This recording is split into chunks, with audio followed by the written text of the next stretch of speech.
హైదరాబాద్ పాత బస్తీలోని పురాణాపూల్ డివిజన్లో రీపోలింగ్ కొనసాగుతోంది. ఉదయం 7 గంటలకు పోలింగ్ ప్రారంభమైంది. డివిజన్ పరిధిలోని 36 కేంద్రాల్లో సాయంత్రం 5 గంటల వరకు పోలింగ్ జరుగుతోంది. 34,410 మంది ఓటర్లు తమ ఓటు హక్కును వినియోగించుకోనున్నారు. పోలింగ్ కేంద్రాల్లో వెబ్కాస్టింగ్ ద్వారా ఎన్నికల సరళిని పర్యవేక్షించనున్నారు. పురాణాపూల్ ప్రాంతంలో 800 మంది పోలీసులతో బందోబస్తు ఏర్పాటు చేశారు. రీపోలింగ్ జరిగే కేంద్రాలకు అభ్యర్థులను మాత్రమే అనుమతించనున్నారు. రీపోలింగ్ ఎలా సాగుతుందో మా కరెస్పాండెంట్ ఇస్మాయిల్ అందిస్తారు. Ismail, over to you.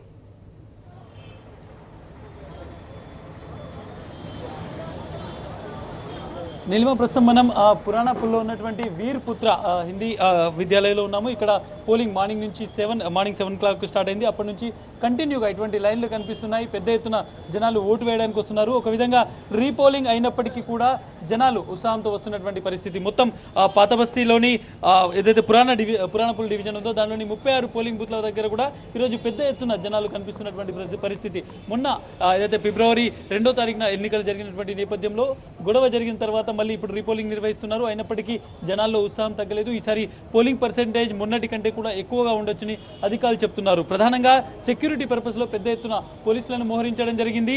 Joint CP Shivakumar ఆధ్వర్యంలో మొత్తం ఇక్కడ 36 పోలింగ్ బూత్ల దగ్గర ప్రతి పోలింగ్ బూత్ దగ్గర కూడా ఒక సిఏ ఆధ్వర్యంలో ఇక్కడ పోలింగ్ బందోబస్తు ఏర్పాటు చేశారు. భారీ ఎత్తున ర్యాపిడ్ యాక్షన్ బలగాలను 2 యూనిట్లు దించినటువంటి పరిస్థితి.